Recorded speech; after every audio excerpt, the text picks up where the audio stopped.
Obrigado, pastora Raquel. Coisa linda, gente. Povo de Deus, quem está aqui pela primeira vez na Lagoinha Alphaville? Na Lagoinha Alphaville pela primeira vez, levanta o mãozão, levanta o mãozão. E quem no culto ouça pela primeira vez, levanta o mãozão, levanta. Meu Deus. Sejam todos muitíssimo bem-vindos. Vamos aplaudir essa gente toda querida. Gente boa, gente crente. Você que veio de perto, veio de longe. Que bom receber você, tá? Não deixe de estar outras tantas vezes. Essa semana mesmo tem muita coisa boa para acontecer. Se você não sabe, toda terça-feira tem aqui o culto, a terça profética com o pastor Samuel Wagner. E é um cultaço, sempre muito bom, um culto com graça de Deus. Já preguei algumas vezes e você não pode perder. Terça-feira e domingão, duas grandes reuniões poderosas com o pastor André Fernandes e a pastora Kezinha, que são os pastores dessa igreja. E é um tempo precioso para você estar aqui com a sua família, cultuando a Deus, tá bom? Pega a sua Bíblia essa noite, por favor. Eu quero compartilhar uma palavra de Deus com você, uma instrução bíblica, fazer uma convocação, uma santa convocação, um chamado espiritual para você, para esse momento de dedicação ao Senhor, momento de dízimos, de oferta, de dedicação do povo de Deus. Gênesis capítulo 22, versículo 1, depois vamos saltar ao verso 7. Versículo 1, Gênesis capítulo 22, está escrito assim: E aconteceu depois dessas coisas, que provou Deus a Abraão e disse-lhe: Abraão, e ele disse: Eis-me aqui. O que foi que Abraão disse ao Senhor? Muito ruim. Vamos de novo. O que foi que Abraão disse ao Senhor? Bom, vamos ao verso 7 agora. Então falou Isaque a Abraão, seu pai, e disse: Meu pai. E ele lhe disse: Eis-me aqui, meu filho. O que foi que Abraão falou ao seu filho Isaque? Olhe para mim, por favor. Claro que você já percebeu que nós temos aí uma mesma pessoa dizendo a mesma coisa, só que para pessoas diferentes em momentos diferentes. O primeiro eis-me aqui que Abraão diz nesse texto, ele diz ao Senhor. É o Senhor que chama Abraão. E ouvindo a esse chamado do Senhor, Abraão responde desta maneira: Eis-me aqui. É uma forma de dizer que está pronto, está apresentado diante do Senhor.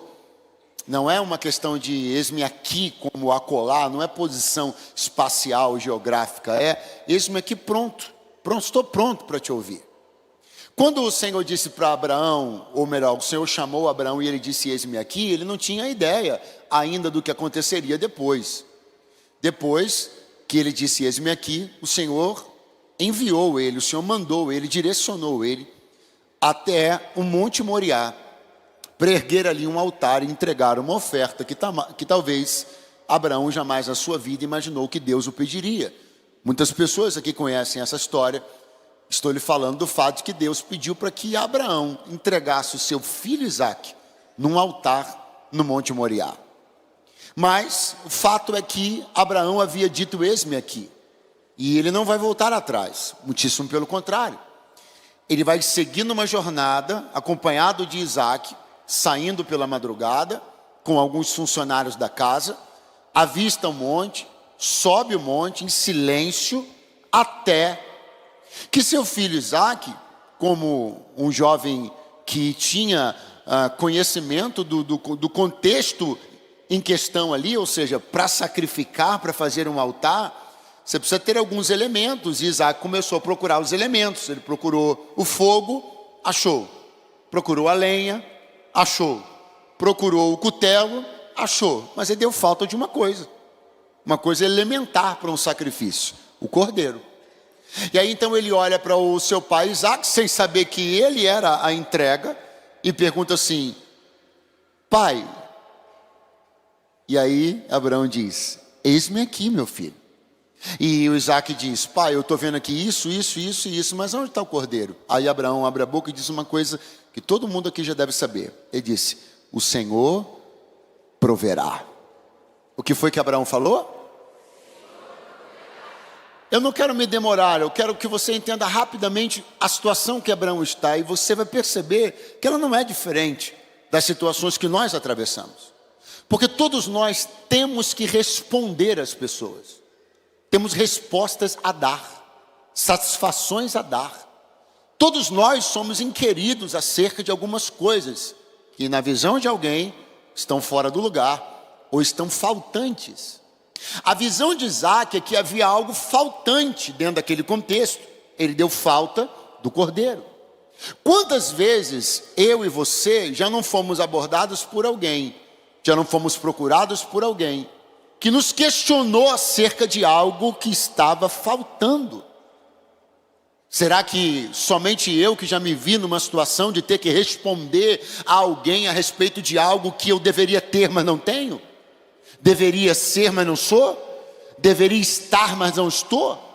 Aí alguém diz, pastor, mas eu nem ligo para isso. Liga sim. Todo mundo que se relaciona socialmente, fraternamente, sabe que precisa dar respostas. Estou falando sobre um pai que tem que dar respostas a um filho, quando o filho sente falta de algo, seja conforto, seja mantimento, seja o que for. Estou falando de maridos que tem que dar respostas à mulher, quando a mulher sente falta de algo, ou vice-versa. Nós sempre estamos tendo que responder a alguém que sente falta de alguma coisa que nós deveríamos ter, mas não andamos tendo.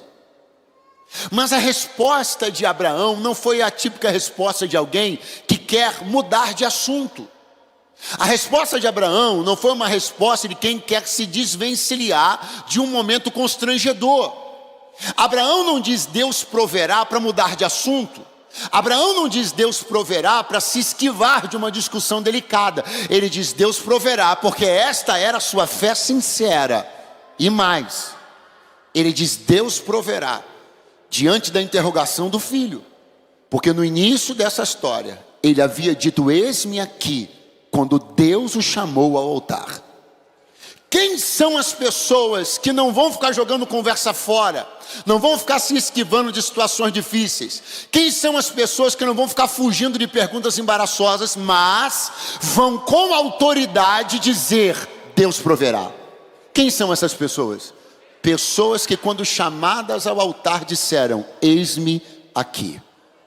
Abraão tem uma autoridade, ele tem uma semente, ele vai responder ao filho com a autoridade de quem já deu sua resposta ao pai. Porque no primeiro versículo, Abraão está dizendo, eis-me aqui, para o pai dele ou para o filho? Para o pai que está nos céus. Vamos de novo. No primeiro versículo, Abraão está dizendo, eis-me aqui para quem? Para o pai ou para o filho dele? Você entende que quando você diz, eis-me aqui para o teu Senhor, você ganha autoridade de dizer, Deus proverá para quem te perguntar? Você entende que quando você tem uma vida onde as convocações que o Senhor faz, as convocações que a sua comunidade faz, as convocações que a sua liderança faz, quando você responde a essas convocações, não se esquivando, não tendo como distraído ou desentendido, mas você as responde dizendo, eis-me aqui.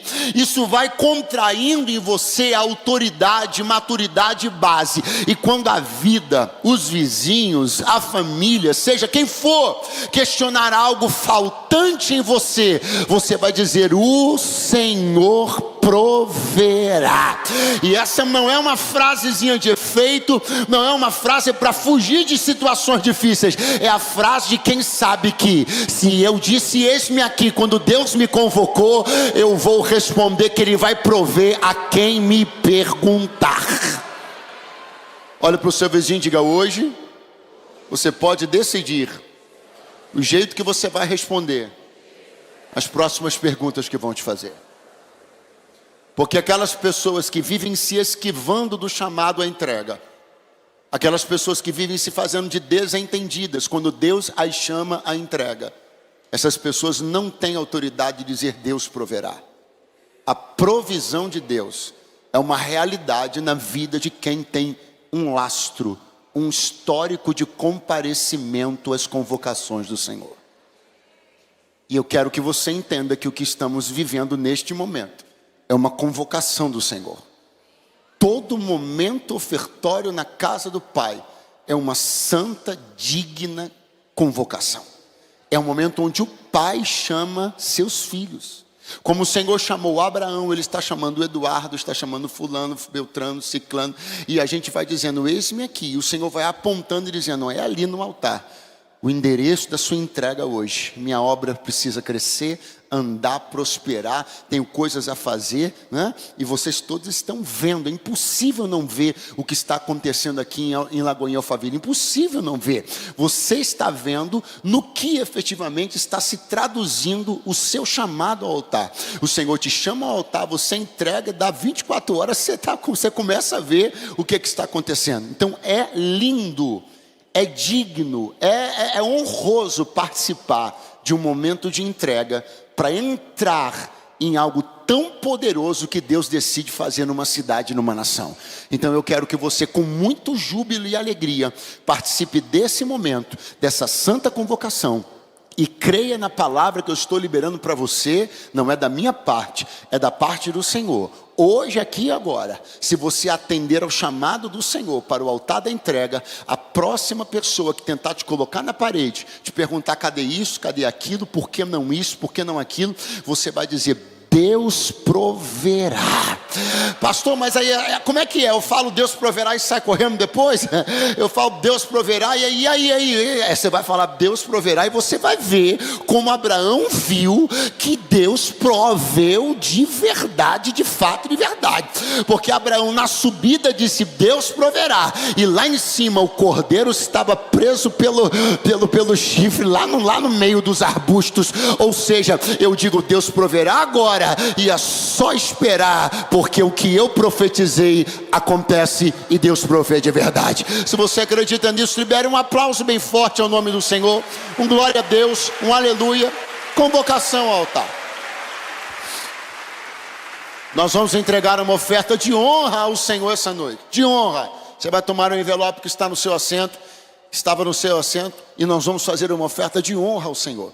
Vamos entender que o Senhor está nos chamando, essa é uma santa convocação, e esse é um momento para a gente criar lastro, para a gente criar memória com o altar, para a gente ter intimidade com o altar da entrega, para a gente contrair isso é maravilhoso, isso é poderoso, ser reconhecido pelo altar da entrega, isso abre portas e dá autoridade de respostas. Deus te abençoe. Rapidamente preste atenção, as instruções estão bem claras aqui. Se você desejar fazer esse momento de entrega, para você ganhar poder espiritual, para dar uma resposta essa semana a toda a situação que está te acuando, te constrangendo, te pressionando, você vai dar uma resposta da provisão de Deus essa semana ainda.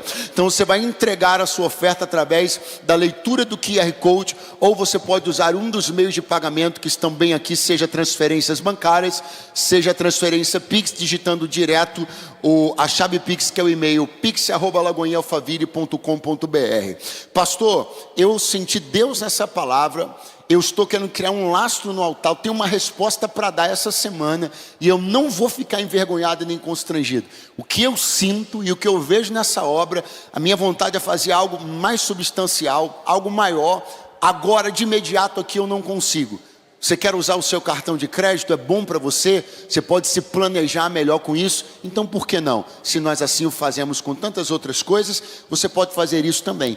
Basta você dar um sinalzinho com a sua mão, um dos voluntários da casa vai chegar até você, e você poderá então usar a máquina de cartão de crédito para você se programar melhor, dar uma oferta que esteja mais dentro daquilo que o seu coração está pedindo para essa noite, tá bom? Vamos adorar a Deus mais um pouquinho, não é isso? Deus seja louvado. Tem uma fumaça aí, que não é aquela que foi cantada agora há pouco não, é uma outra, que se tiver como cortar essa fumaça, que ela tá com um cheirinho aqui, que eu sou meio alérgico, você uma hora por mim, né? Vamos ver quem lembra dessa.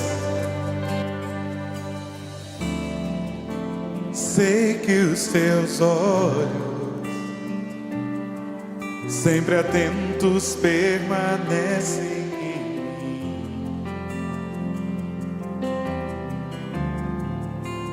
e os teus ouvidos estão sensíveis para ouvir meu clamor. Posso até chorar,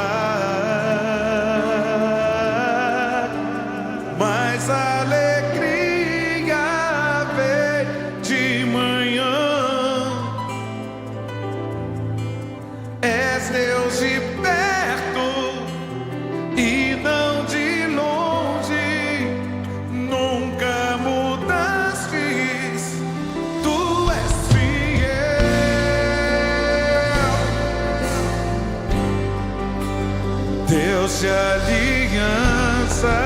Deus de promessas, Deus que não é homem pra mentir.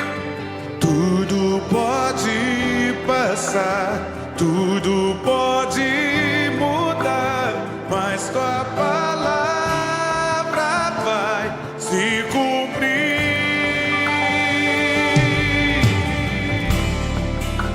Sei que os seus olhos, sempre atentos, permanecem, ó Senhor, e os seus ouvidos, e os teus ouvidos são sensíveis para ouvir meu clamor. Posso até chorar,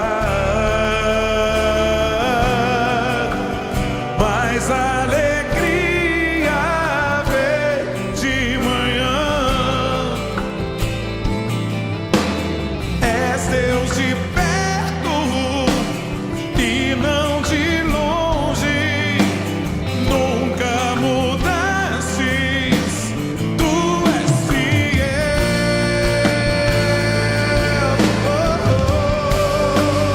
Deus de aliança, Deus de promessas, Deus que não é homem pra mentir.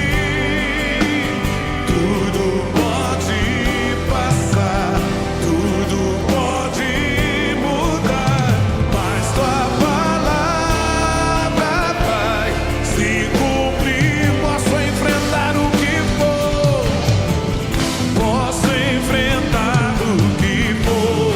Eu sei quem luta por mim, seus planos não podem ser frustrados. Minha esperança está nas mãos do grande eu sou. Meus olhos vão ver o impossível acontecer.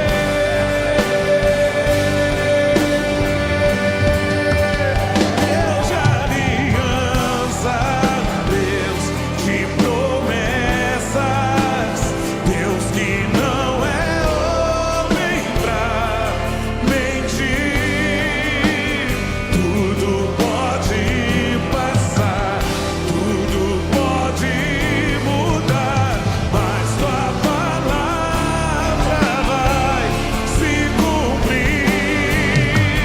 Deus de aliança, Deus de promessas, Deus que não é homem pra mentir. Tudo pode passar, tudo pode mudar, mas tua palavra vai se cumprir.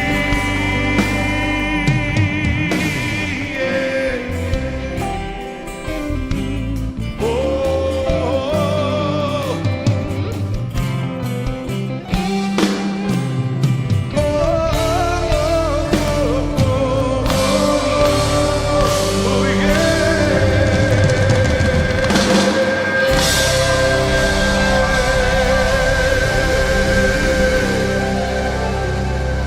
Aleluia.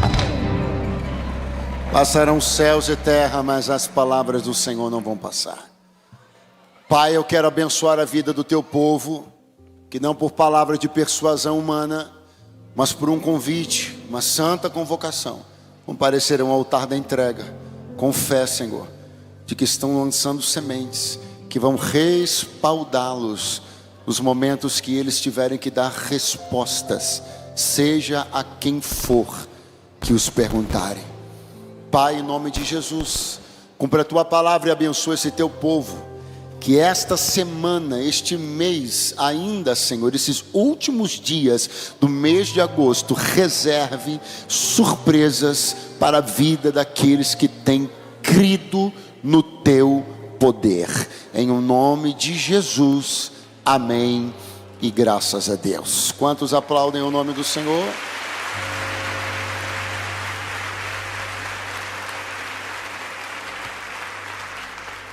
Pegue sua Bíblia, por favor, uma vez mais. Pegue sua Bíblia. Podem sentar-se? Podem sentar-se. Pronto, pronto. Você é um tio legal, podem sentar-se.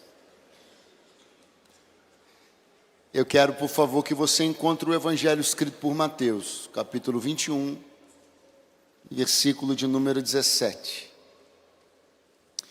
Evangelho escrito por Mateus, capítulo 21, versículo 17.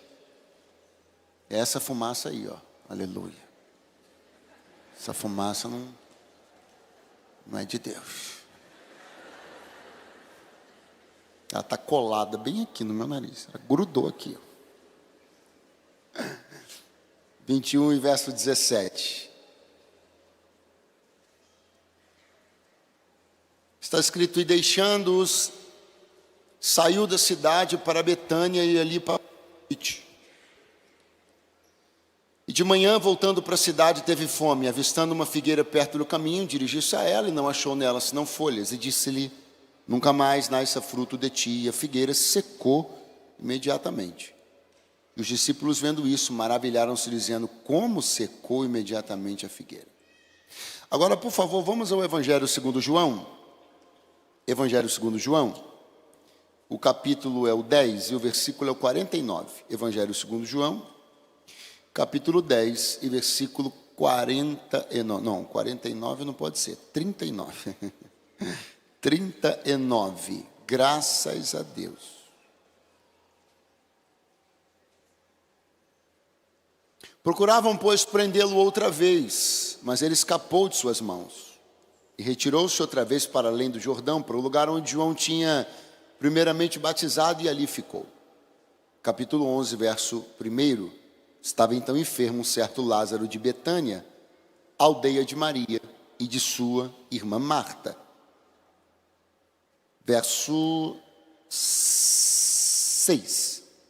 Ouvindo, pois, que estava enfermo, ficou ainda 2 dias no lugar onde estava. Depois disse aos seus discípulos: vamos outra vez para a Judéia. Disseram-lhe os discípulos: Rabi, ainda agora os judeus procuravam apedrejar-te, e tornas para lá? Vamos ficar por aqui. Quantos dizem amém? Quantos dizem graças a Deus? Preste muita atenção, porque eu vou ser muito objetivo. Nós vamos construir um caminho, e depois dos alicerces lançados, eu quero liberar uma palavra para você entender uma coisa muito importante. Muito importante. Quem está comigo, diga amém. Nós lemos 2 textos.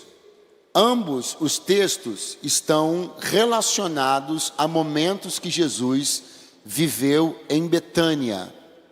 Betânia era uma aldeia onde moravam seus amigos Lázaro, Marta e Maria, ok? Vamos ampliar um pouquinho mais. Betânia ficava na região da Judéia. Qual região Betânia ficava? Então nós lemos 2 textos que contam 2 histórias, ambas ocorridas em Betânia. A primeira história em questão, ocorrida em Betânia, é que Jesus procurou figo numa figueira e não encontrou. Quando Jesus não encontrou, Jesus olhou para essa figueira e disse: nunca mais coma alguém fruto de ti para sempre. Para sempre. Eu disse o que mesmo, gente? A figueira secou e murchou imediatamente. Quem estava lá nessa hora? Os discípulos. Imagina o que é, você está andando com um mestre, com um rabi, você tem referências já suficientes sobre ele, a respeito das pessoas doentes que ele cura, a respeito das pessoas cativas que ele liberta. Mas de repente ele toma uma atitude que gera um resultado oposto àquele que você vinha vendo. Porque no caminho dele, quando as pessoas estão mortas, elas viviam. No caminho dele, quando doentes eram curadas, quando oprimidas eram libertas. Mas quando essa figueira entrou no caminho de Jesus, ela estava viva. Como é que ela estava? E quando a história terminou, como é que a figueira estava? Morta. Imagine o que é para 12 homens estarem olhando essa cena. Jesus está falando com uma árvore. E o pior é que ela respondeu, irmão. Eu estou falando para você, embora pareça engraçado, até seja um pouco, no mínimo, inusitado, mas eu estou falando para você de um negócio muito chocante. Estou falando para você da percepção que esses homens tiveram a partir daquele dia, de que da boca de Jesus saía a palavra de vida. Isso eles já sabiam, mas saía a palavra de morte também. Isso foi um negócio muito forte. Isso mexeu com a cabeça deles, isso editou algumas ideias que eles tinham a respeito de quem era Jesus, a maneira como lidar com ele, etc, etc. Eu vou resumir dizendo que esse, sem dúvida, foi um episódio marcante, para não dizer que foi um episódio traumático. Alguém está aí, diga amém? Pois bem. Agora, em Betânia, de novo, nós temos uma outra questão envolvendo morte. Nós temos de novo Betânia, e nós temos de novo algo referente à vida e morte. E sobre o que estamos falando agora? Sobre Lázaro. Sobre quem? O nosso personagem anterior em Betânia, que tem uma história de vida e morte relacionada a Jesus, é a figueira. Você está lembrando disso? Agora, o outro personagem em Betânia, que se relaciona com Jesus e com isso, vida e morte, é Lázaro. Quem é? No meio disso tem uma outra coisa. No meio disso tem um momento onde Jesus está na Judéia. E os religiosos ficaram tão chateados com Jesus, tão irritados com Jesus, que diz o texto que pegaram em pedras para matá-lo, para apedrejá-lo. Aí o texto diz que os discípulos saem junto com Jesus, fugidos de lá, para não morrerem, para não serem apedrejados. E Jesus agora, olha só como é que está emocionante a vida dos caras. Eles agorinha estavam em Betânia, Jesus fala com a árvore seca e morre.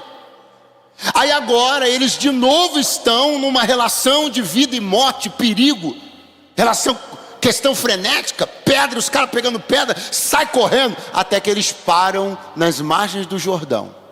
A vida estava muito eletrizante, e eles pararam nas margens do Jordão, e aquele lugar que você chega, e sua vontade de não sair nunca mais, porque os discípulos de João Batista estavam ali, cuidaram bem de Jesus, ficaram felizes de ver que tudo que João Batista falou sobre Jesus era verdade, uma maravilha só, até que de repente, toque, toque, toque.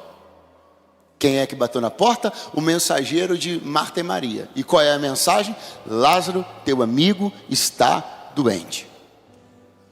Jesus demora 2 dias para se manifestar, até que ele manifesta-se com a seguinte expressão, preste atenção: vamos voltar para a Judéia.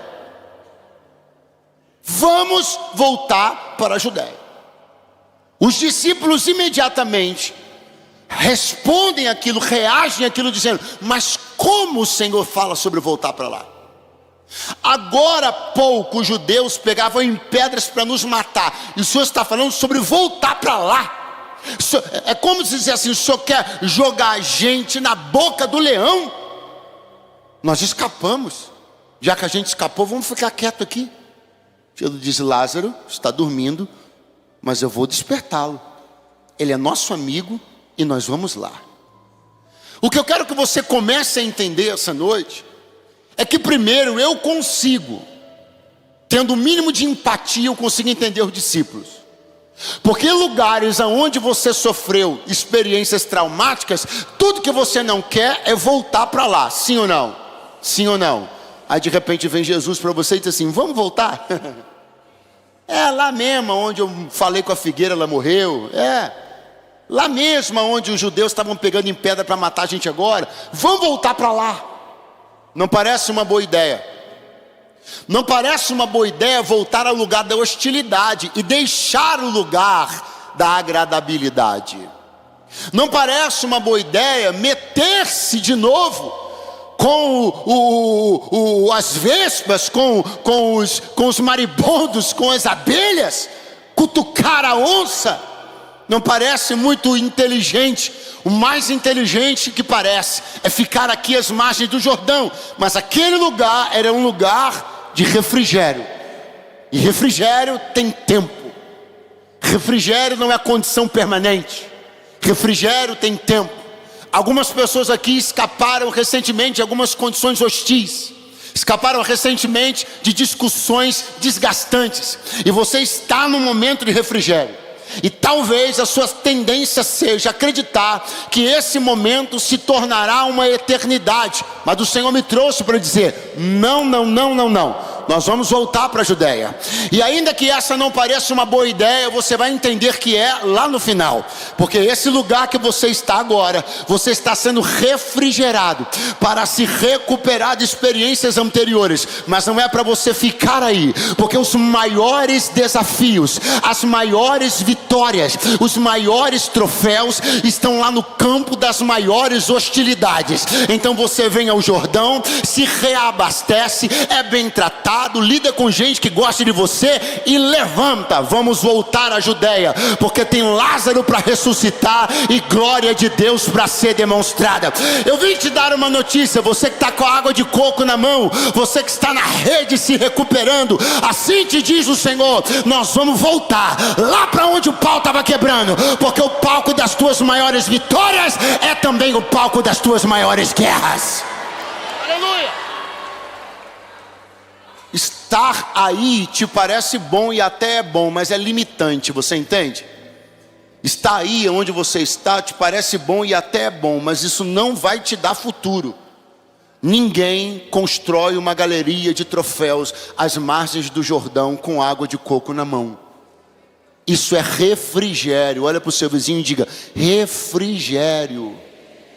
O palco das suas maiores vitórias está lá na Judéia. Mas lá onde tem pedrada é lá. Mas lá onde a figueira morreu é lá. Mas lá onde tem hostilidade é lá. É lá que você viverá seus maiores milagres. Você vai ter que voltar a alguns lugares que você saiu jurando que não voltava nunca mais. Ah, Deus te achou e acendeu uma luz em cima de você. Olha aí, o Senhor me trouxe para te dizer: você saiu de lá dizendo que não voltava nunca mais, por conta das pedradas que você recebeu, das visões hostis que você teve, das discussões que desgastaram suas emoções. Mas Lázaro está lá. Existe algo para ser ressuscitado lá, existe algo para ser despertado lá, e o teu ministério será marcado, tua carreira será marcada, tua vida será marcada. Pelo amor de Deus, alguém além de mim aqui poderia elencar a ressurreição de Lázaro como o milagre mais poderoso do ministério de Jesus? Eu acho que sim.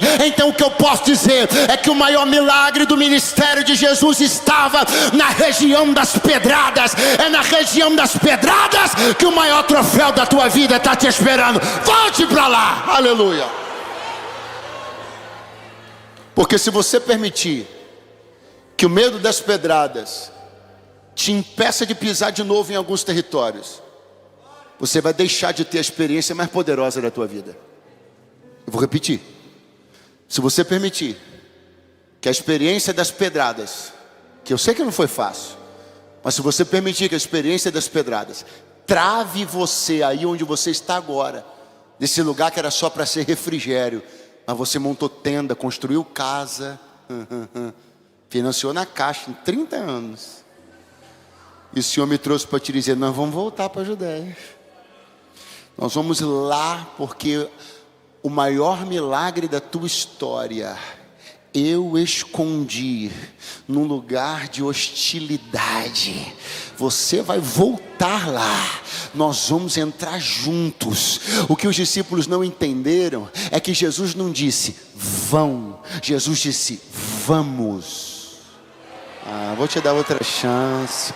Jesus não disse vão, Jesus disse vamos.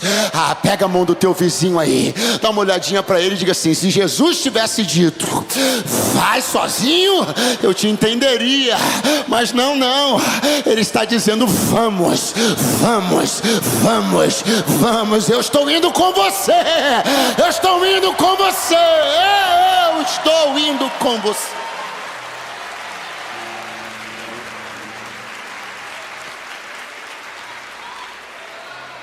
Quando Jesus usou uma linguagem figurada, coisa que ele fazia costumeiramente, ele disse para os discípulos: Lázaro está dormindo. Uma linguagem figurada, ele sabia que estava morto. Aí os discípulos falaram assim: se ele está dormindo, então ele vai ficar bem. Como a gente adora achar uma rota para escapar. Como a gente adora dizer que uma coisa vai ficar boa, vai ficar tudo bem. Quantas vezes você já não disse, não, vai ficar tudo bem, o tempo vai curar isso? Porque você quer se desvencilhar da responsabilidade de ter que ir lá resolver. Então eu prefiro dizer que o tempo vai resolver. Eu prefiro dizer que o tempo tudo ajeita. Eu prefiro dizer que tudo vai ficar bem. Porque o que eu quero é parecer muito esperançoso, quando na verdade sou um grande covarde. Não, o aleluia sumiu e glória a Deus desapareceu. Eu quero parecer ser um homem de muita fé, eu dizer tudo vai ficar bem, mas na verdade eu sou um grande covarde, porque o Senhor está me dizendo, vai lá resolver isso presencialmente. Olhe para mim aqui, olhe para mim.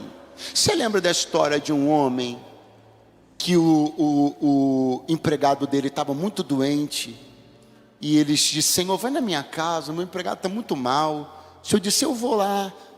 Não, melhor, ele pediu para Jesus curar o empregado dele. Ele disse assim, eu vou lá na tua casa. Ele disse, Senhor, não precisa ir não.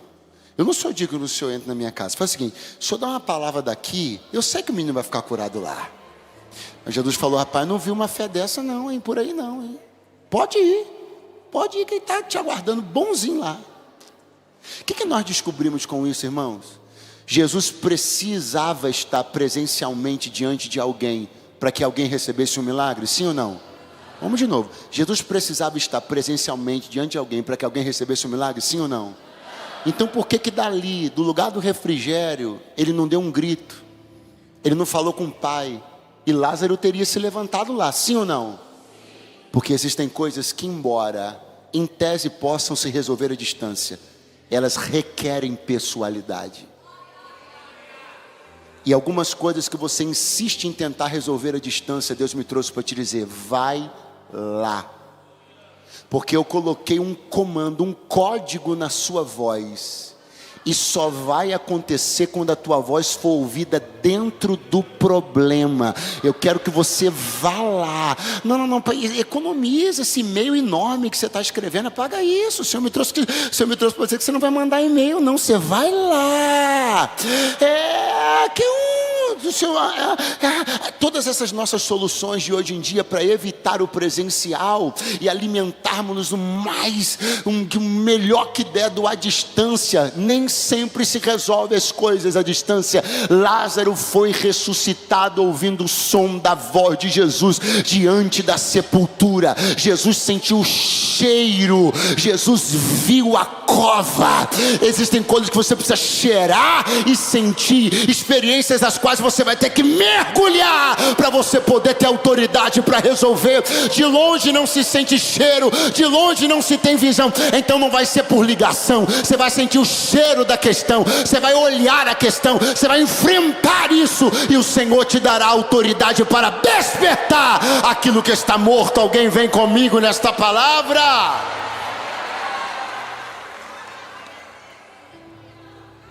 Agora eu só quero te dizer duas coisas: pelo que lutar e pelo que não lutar.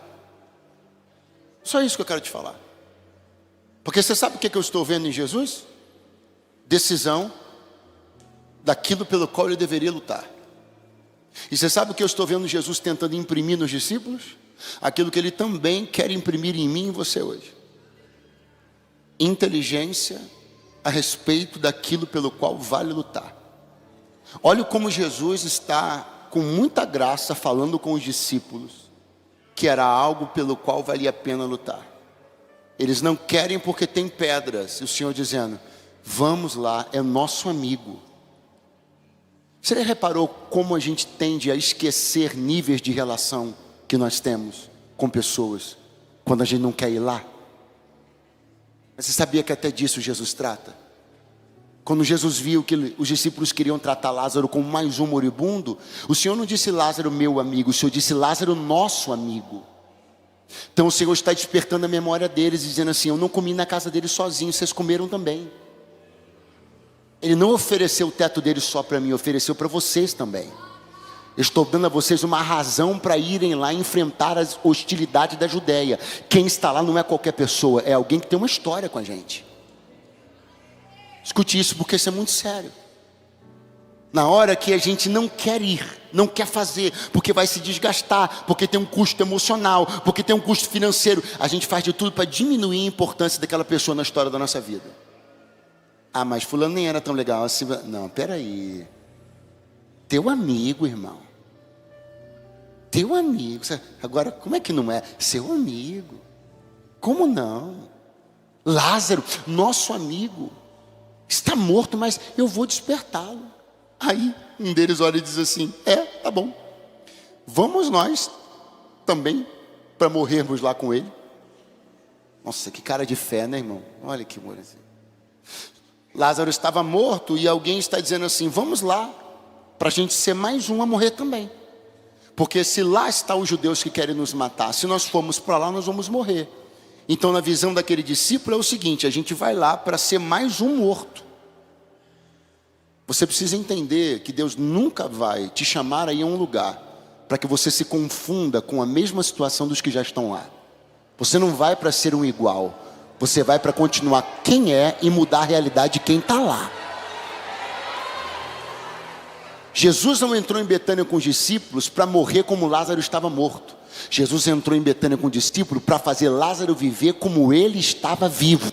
Então levante a sua mão que eu vou te explicar isso aqui melhor. Você não vai lá para ser mais um derrotado. Você não vai lá para jogar lenha numa confusão que já está acontecendo. Não, você não vai lá para ser mais um quebrado. Você não vai lá para ser mais um... Não. Você vai lá não para que a realidade de lá seja impressa em você. Você vai lá para que a sua realidade seja impressa em quem está lá. É isso que vai acontecer. E o que eu quero que você entenda é pelo que lutar. Tudo que Jesus está fazendo é um esforço para que eles compreendam pelo que lutar. Perceba que tudo que passa pela boca de Jesus é um incentivo a eles entenderem que aquela era uma causa pela qual valia a pena lutar. Porque voltando ao início, para nós agora encerrarmos, olha isso. Estou te apresentando Betânia de novo. Aquela onde tem Lázaro, aquela onde tem a figueira morta e Lázaro morto. Na altura do capítulo 11, a mesma Betânia, preste atenção, a mesma Betânia na altura do capítulo 11 tem a figueira morta e Lázaro morto. Quantos mortos tem na Betânia? Quantos mortos? Qual é a fundamental diferença? Um vai continuar morto, o outro vai ressuscitar. É aqui que eu quero que você entenda para a gente encerrar. Pelo que se luta, pelo que não se luta. Jesus não voltou a Betânia com os discípulos para ressuscitar a figueira. Jesus voltou em Betânia com os discípulos para ressuscitar Lázaro. Pastor, aonde eu entro nisso? Você entra nisso agora. Sabe no quê? Porque você anda investindo na figueira e deixando Lázaro de lado. Você está querendo ressuscitar o que Deus já disse nunca mais. E você está abandonando quem Deus quer ressuscitar.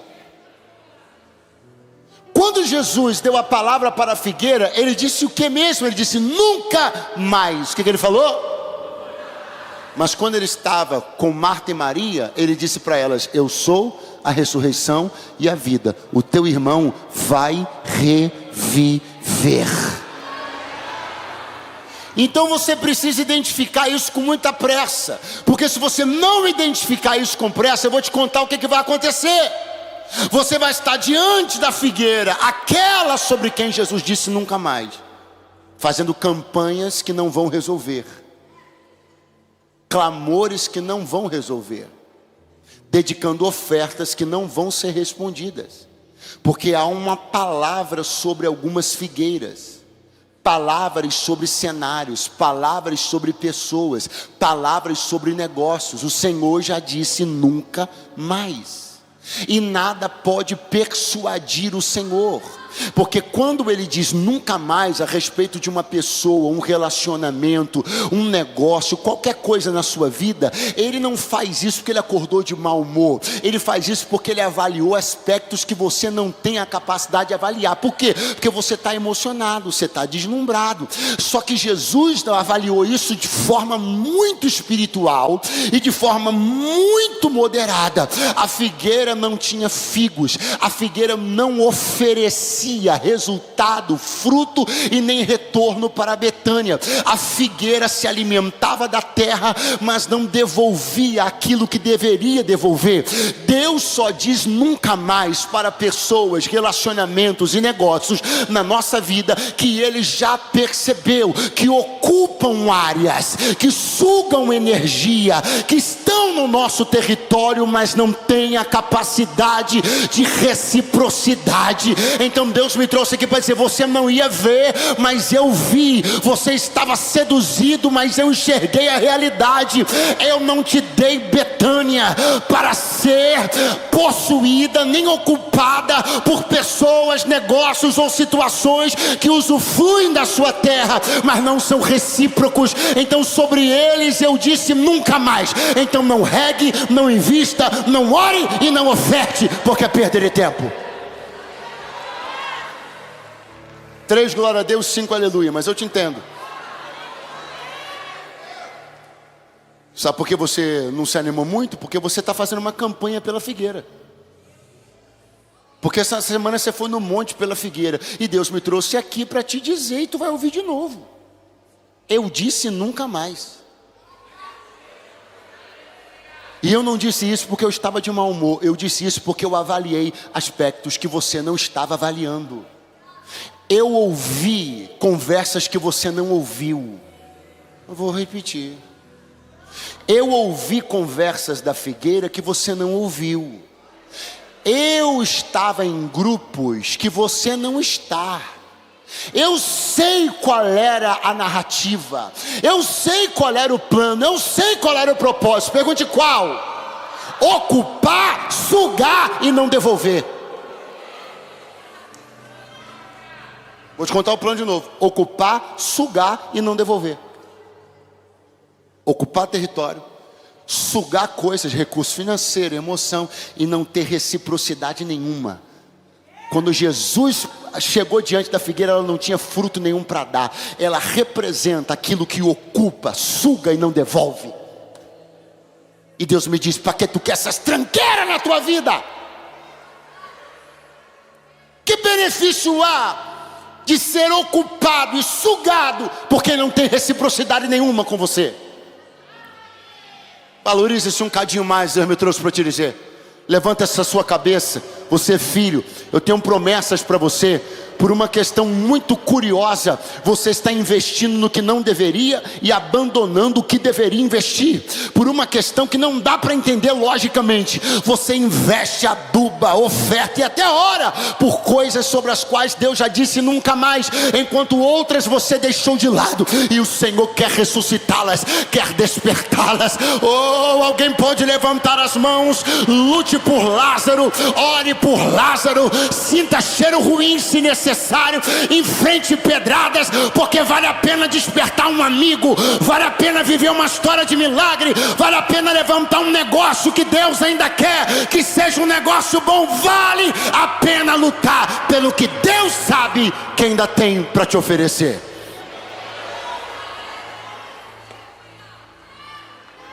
Essa pirâmide vai inverter. Ajuda aquela irmã ali a bater a palma. Essa situação vai inverter. Eu estou crendo de fundo do meu coração que você vai sair daqui com a maturidade necessária para deixar de fazer investimento nas coisas sobre as quais Deus já disse. Está vendo como é que até para sair é ruim da boca?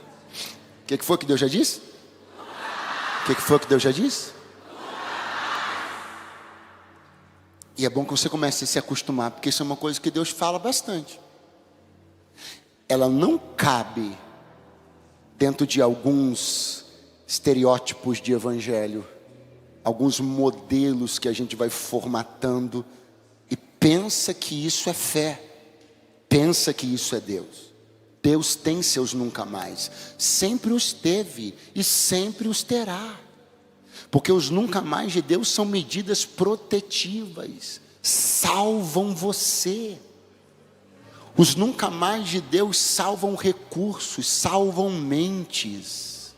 Não fosse os nunca mais que Deus deu, algumas pessoas aqui, até sua sanidade já teria sido prejudicada. Senhor dizendo, você está percebendo há quanto tempo os meus nunca mais cuidam de você? Naquele momento foi tão ruim, você não entendeu, estava tudo certo, tudo bem encaminhado, estava para fechar, negócio impresso, papel na mesa. De repente o jogo virou todo, fui eu dizendo, não, nunca mais. Só que aquele contrato teria quebrado você. Aquele contrato teria colocado tua família na miséria. Porque eu enxerguei por detrás das linhas. Eu aceito. Não vim dizer que é fácil, mas vim dizer que aceito os nunca mais de Deus. Quanto às figueiras, não vou insistir com Deus sobre elas. Quanto aos Lázaros, estou caminhando intrepidamente até Betânia, porque vai voltar. Porque Deus sabe que ainda é bom para mim. Porque Deus sabe que essa história não acabou. Porque Deus sabe que ainda há coisas que podem ser partilhadas mutuamente entre eu e Lázaro, Lázaro e eu. Então existe futuro ali ainda. Lá não tem mais futuro, mas aqui ainda tem futuro. Então eu deixo lá e venho para cá investir no que Deus enxerga que eu preciso investir. Se você está me ouvindo muito bem, acorde a pessoa que está do seu lado, dê uma boa chacoalhada nele e diga: hoje você sai daqui abandonando algumas figueiras, deixando de mão algumas coisas que Deus disse nunca mais, mas por Lázaro, pelo que vale a pena, até pedrada você enfrenta, até pedrada você enfrenta. Quantos podem dizer graças a Deus? Vai ficando de pé do teu lugar, porque você vai sair daqui investindo naquilo que vale a pena.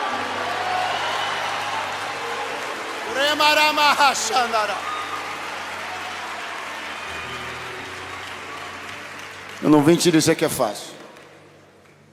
Tanto não é fácil que eu não termino essa ministração antes de orar por você.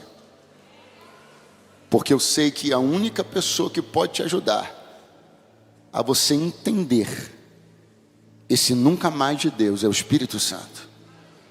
Você está emocionalmente relacionado a essa figueira. Você está afetuosamente envolvido com ela. E é muito difícil você deixar. Mas se o Espírito de Deus está aqui, e eu tenho para mim que está, é Ele quem vai tirar esse nó do teu coração. Ele vai desatar esse nó de dentro do teu coração e vai te libertar da obsessão por aquilo que Deus já disse não.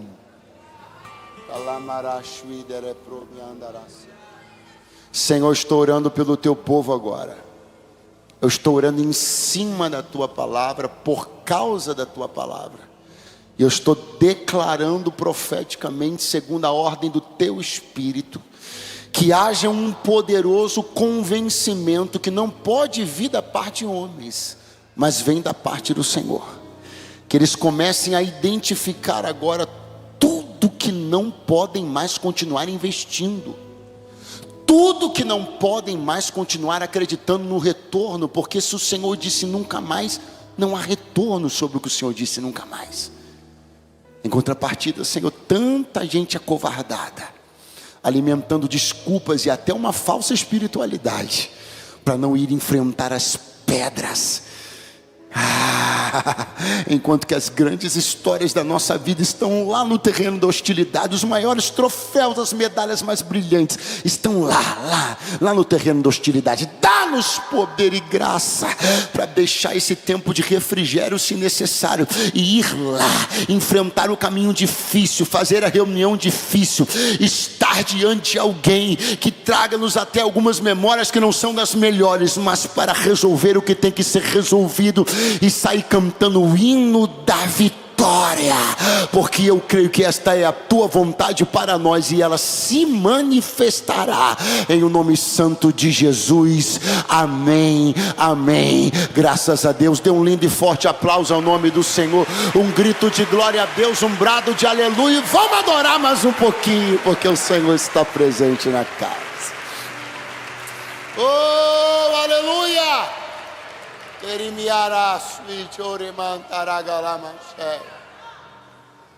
Oh, aleluia. Bom Deus.